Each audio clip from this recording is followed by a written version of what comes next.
Today's video is going to be a lock video. I feel like I just been lacking on my lock content, so I'm trying to, feed that audience, feed into those people. If you found my channel because you were, trying to get in on this lock journey, you just here for the lock content, this is for you.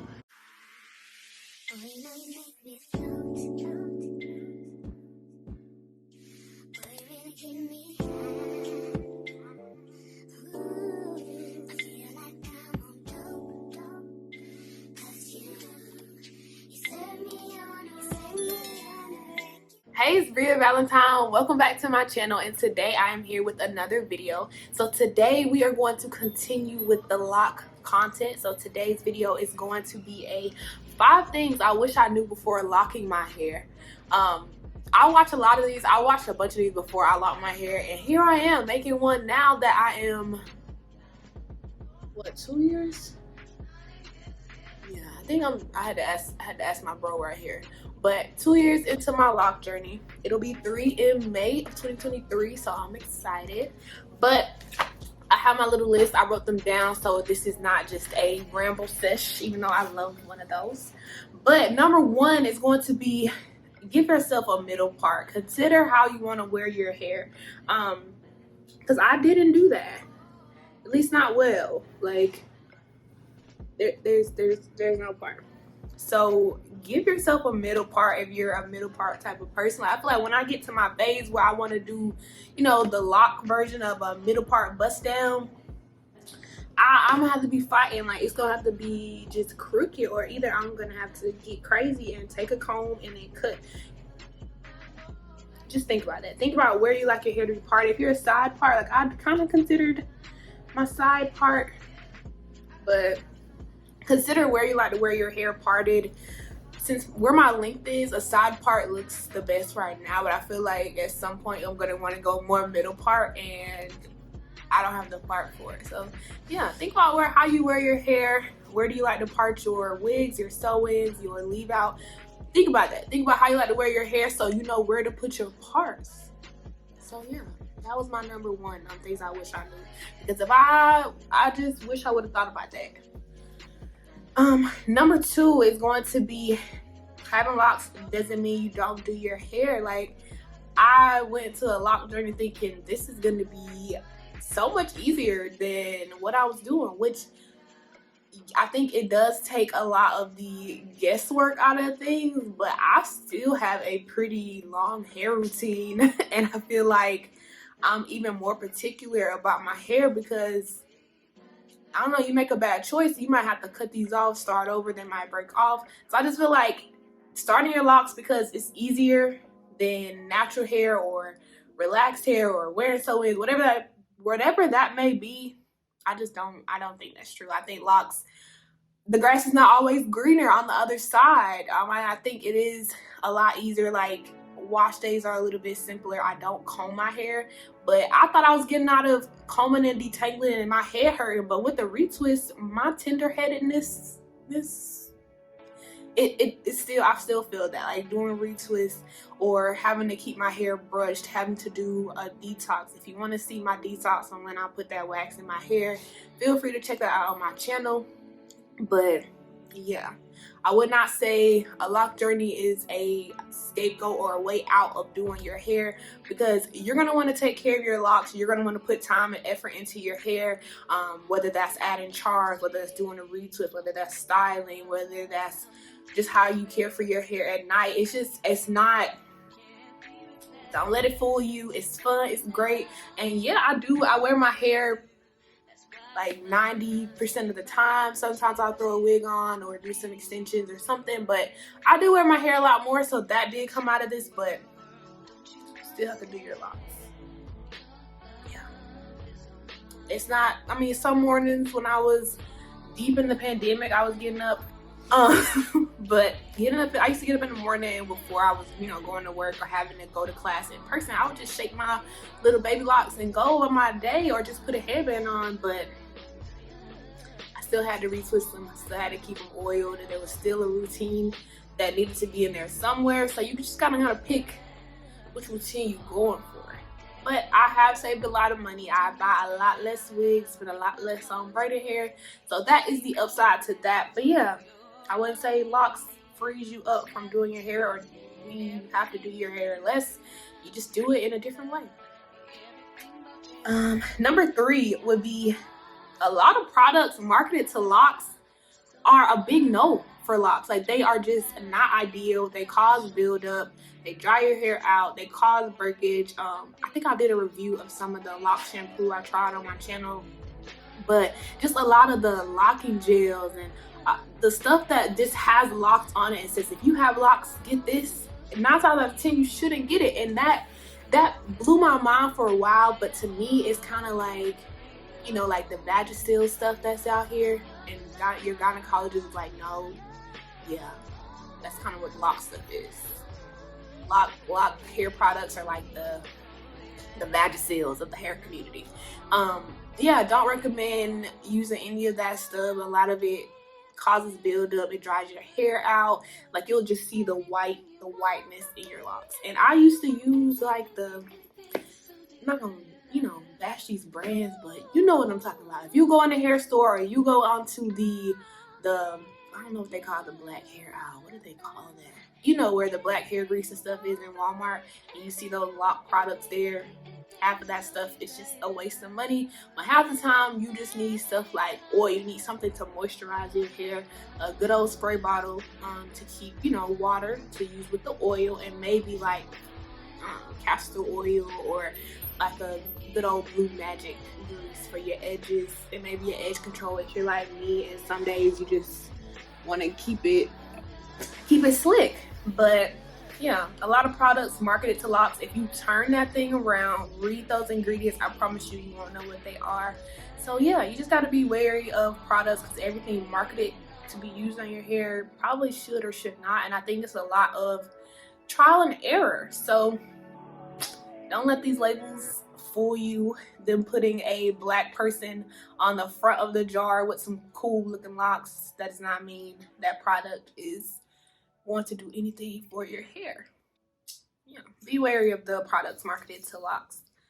Number 4 would be the truth about coloring Locs.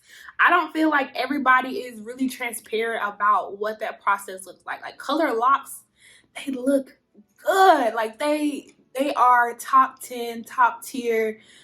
They're just great. Like, I love color Locs. I have a whole Pinterest board dedicated to potential Loc colors, and I have color in my hair now. It has faded a lot since my last coloring video. I think I lightened my hair, and then might have used a semi or demi permanent. So after a couple months, after more than 6 months, it's more of a dark brown than what it was. But I feel like people are not transparent about how, when they go light and or do these drastic color changes, how it impacts their Locs. I feel like you don't get to hear that, or you don't get to see that a lot. I see, you just see the glamour of it all. And something I realized also, a lot of these are color extensions. Some of these are not like actual Locs that they took from being 1B or jet black and then lifted them to be this beautiful honey blonde color. Like, I just want more transparency there. Because bleaching your Locs, for one, it can be hard to get that lift all the way through. As somebody who's colored their Locs, like, my hair in the back is a lot darker than my hair in the front. But it's also because I was nervous about using bleach on my Locs, because I was afraid of how much it would change my texture, which it does change your texture to me, make my hair feel a lot drier and a lot like more brittle. And I've watched videos, I watched this video of this girl like crying because her hair was like breaking off because she dyed it like this bleach, really light blonde. And yeah, I just feel like people don't talk about how it changes your texture. Like, yeah, it's cute, yeah, it's great, but like, I don't know, I would say professional help with coloring, or if you're gonna color, I would say start small. Maybe going straight to like the platinum blonde on your Locs might not be ideal, just because it can thin your hair out, it can damage your hair, and caring for color hair is just hard normally. So taking it to Locs, it's just, I think it's an honest conversation that we need to have, because color locks are such a big thing, but I don't feel like everybody is transparent about how they got to that color, whether they went to a professional stylist, which is what I recommend, but that can be expensive. So doing it yourself at home, I would just say do your research, look into it, and just be mindful. But if you don't care, and you like me, and you're like, hey, if I don't like this, I will cut them off. I love it. I rock with it. That's the philosophy I had when I was coloring my hair. Do your research, look into it, because with locks, you need a lot more product, a lot more hair dye, a lot more lightener, because you're having to, this isn't just brushing the front and the back of a strand of hair. You're having to brush like 360 to cover this piece. So coloring locks, they're great, they're beautiful, they're gorgeous, but I don't think it's that simple as, you know, dyeing your hair with a box dye at home, just because locks are a lot thicker and harder to get through. And just risking damage and breakage, because like you're gonna dye your locks this color, let's say you over process your hair, and then now you have this weaker hair with hair that's growing out of your scalp consistently, and now you're gonna have like this weaker hair meeting the new fresh growth hair, and I feel like that can be a little disconnect, especially once you get past the scalp. You can probably kind of see where the weak point is in your locks. So that's just something to consider. I love some color. I think I am definitely feeling color as soon as we are done with the Miss Georgia USA pageant, but we're gonna wait on that. We're gonna pause on the color until after pageant season has ended. But yeah, I'm a fan of color. I love colored hair, because black hair, I don't know, it's cool, but it's something about colored hair that just is so gorgeous. So I just say be mindful, do your research, and try to be safe. And if you have the funds, pay somebody to do it. Pay somebody whose job it is to do your hair, and that you've seen their work and they color locks. We're rambling.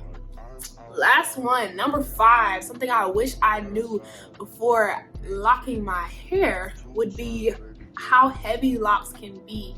Like when I first started my locks off, and I had my little baby ones, which I'll plug a quick picture of, they were super light, super shake, but I feel like as the more your hair grows and the more length, like now my hair, I can feel it, like it has a little bit more weight. And watching other people's videos about having like waist length locks, or they go beyond waist length, they get heavy. I didn't know like how heavy they got. Like they can get to the extent where you feel like you have to cut them because they're uncomfortable. But that's just something to consider when you're thinking about how thick you're going, or how thick you want your locks to be, or just, you know, what type of locks do you want? Do you want, you know, the big like wick locks? Do you want micro locks? Do you want medium? Like what is going to be your ideal lock size?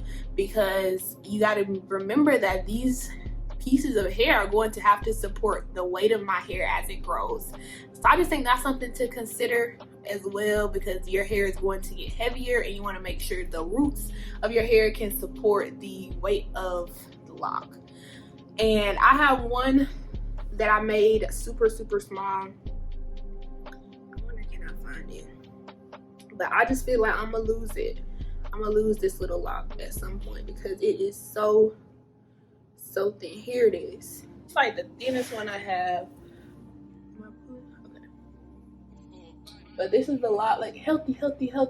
We get up here and it's just like thin little baby. So I feel like at some point, not right now, but at some point that lock is going to eventually probably break off, which, you know, I'll be okay. I won't have a funeral for a little guy, but it's just something to consider, to be aware, because you don't want a majority of your locks to be in the condition of that one that I have. But hopefully you enjoyed this video. Hopefully I didn't ramble too much. If you have questions or have suggestions for what you want to see as far as lock content or any Bria Valentine related topic, feel free to drop that down in the comments. Don't forget to like, comment, and subscribe for more Bria Valentine content, and I will see you guys in my next video.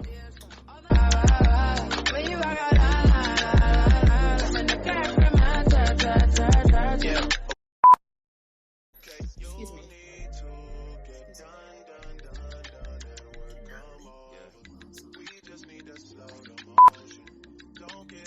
anything I picked up that was like, use this on your locks, I have gotten the opposite effect. Like, I used to get a lot more frizz on my retwist when I was using like the locking gels and stuff like that. Like, my hair, I would retwist it, it would look great for like that Snapchat picture I would take, but literally like maybe a couple hours later, it was just, I was a frizz monster.